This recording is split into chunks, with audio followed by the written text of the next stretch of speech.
Prime Minister Julia Gillard is the 27th Prime Minister of Australia. She was born in Wales, and at the age of 7, she emigrated with her family to Adelaide. She graduated as a lawyer, and at 29 was admitted to partnership at Melbourne law firm Slater Gordon. As a member of the Labour Party, she was elected to the Melbourne seat of Lalor in 1998. She has held many government posts, and in 2010 was sworn in as Prime Minister of Australia. Julia Gillard is the first female Prime Minister of Australia. Last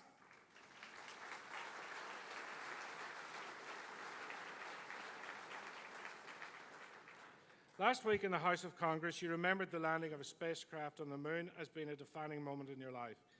May I suggest that elevation to Prime Minister will be a defining moment in the minds of many young Australian girls, that maybe someday they too can be PM. Ladies and gentlemen, please welcome the Prime Minister of Australia, Julia Gillard.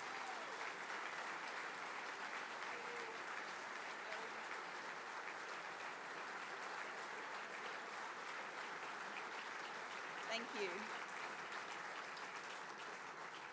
Thank you very much. Thank you to Peter for that very kind introduction. My Lord Bishop and Reverend Fathers, can I acknowledge the Irish Consul General, Katrina Inglesby, and Deputy Head of Mission, All Attorney. Can I acknowledge Tony Burke, my Minister for Sustainability and Environment. Senator Michael Forshaw is here with Jan, and Senator Ursula Stevens is here with Bob. And I know John O. Johnson is here as well, and he's an icon. Federal, state and local government colleagues. And I would also like to acknowledge my fellow speakers today, Premier Christina Keneally. She's a lucky woman. She married into Irish-Australian nobility, and there's some Keneallys here today, and they stick, I reckon. Tony Abbott, the Leader of the Opposition. It's always fantastic to see a man who loves his job, and I'm determined that he keeps it.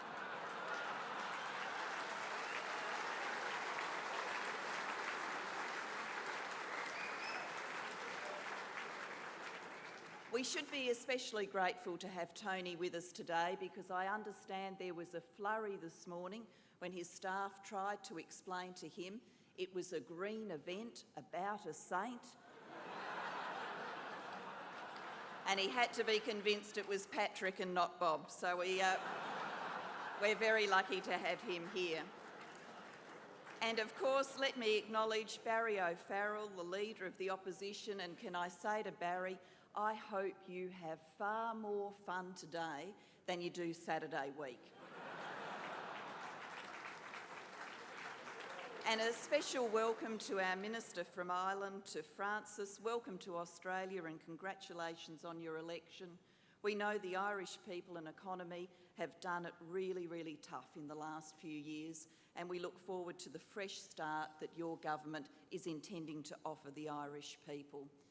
I am very pleased to be here for the Lansdowne Club St Patrick's Day luncheon, especially on this 25th anniversary, and my congratulations go to Peter, the Board of Directors and all of the members for this wonderful milestone. St Patrick's Day is a great day for the Irish in Australia.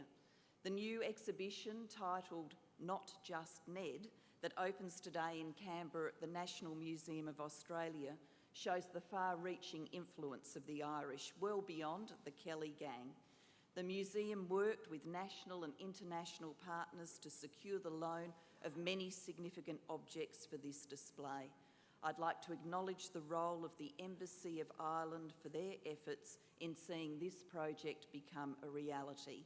And I'd like to acknowledge this club for its support. Congratulations to all of you who played a role in getting this significant exhibition of Irish-Australian history up and going. We can't talk about the Irish influence without knowing who they are. So who are they? English school children grew up with Arthur Mee's famous children's encyclopedia in the 1950s. And I'm going to give you Mee's answer to the question, who are the Irish? And I promise that I am not making this up. He said there are 3 Irish types. First, there is a very primitive type, still to be met with in the West, the one formerly used in Irish caricatures by unfriendly observers. The forehead is low. The mouth and lower part of the face are large. There is an inclination to a squat figure, and the general effect is that of a survivor form of an earlier period in human history. Barry O'Farrell, can I say I think that's unbelievably harsh?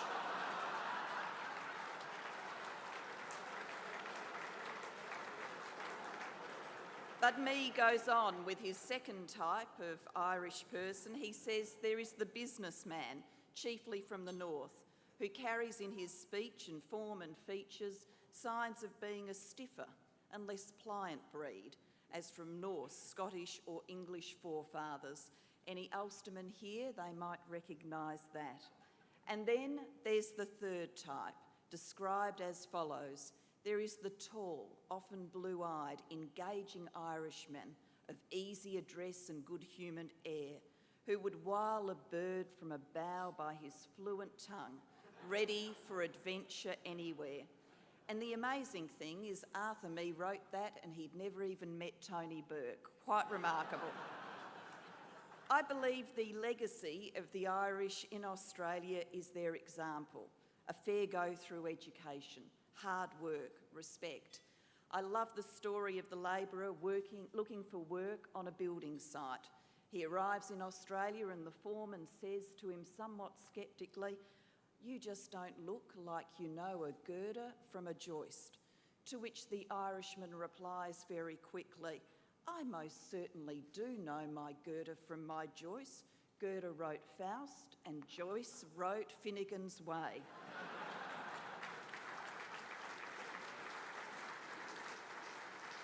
That to me is the true example of the Irish in Australia, an educated people who knew how to work. The Irish landed just a few miles east of here. They landed in chains. Yes, they brought a song and a smile and a tear and drinking, praying, fecklessness, all of that malarkey. But you know a bit better than that. We know what really happened. Our Irish worked and they taught their kids. And I don't see too many chains in this room today. People have made the point before that there are Irish people and Irish values that now through Irish emigration have created an Irish empire around the world. Not the empire like the Romans or the British built, but an empire nevertheless, an empire of song and story, an empire of education. The Roman Empire's strongholds were in its legions. The British Empire's strongholds were in its ships. The Irish Empire's strongholds are in its schools.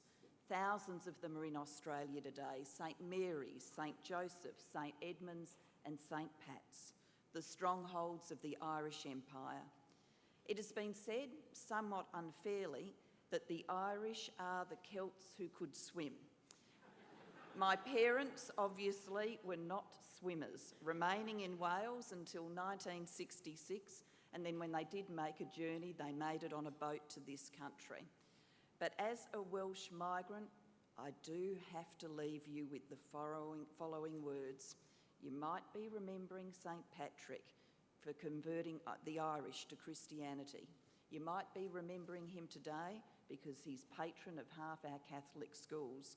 You might be remembering him today just as you celebrate your Irish roots.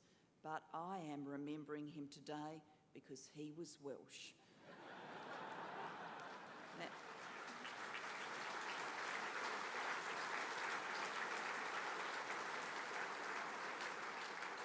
And I want you to take this following thought with you for the rest of the day and however many hours of lunch are before you. We are remembering the great influence on Australia that the Paddies have had, but it took a taffy to get the ball rolling. Please remember that. So today we join in a wonderful celebration of a Celtic saint. Congratulations to the Lansdowne Club on your 25th anniversary. Thank you for everything you do to bring Irish Australian businesses together and the community together. And thank you for your invitation to me to join you on this great Irish Day. An Irishman, it is said, will cry at his brother's wedding and sing at his brother's funeral, so that obviously extends an emotional tribute that will enable you to laugh at all these political jokes. Thank you very much.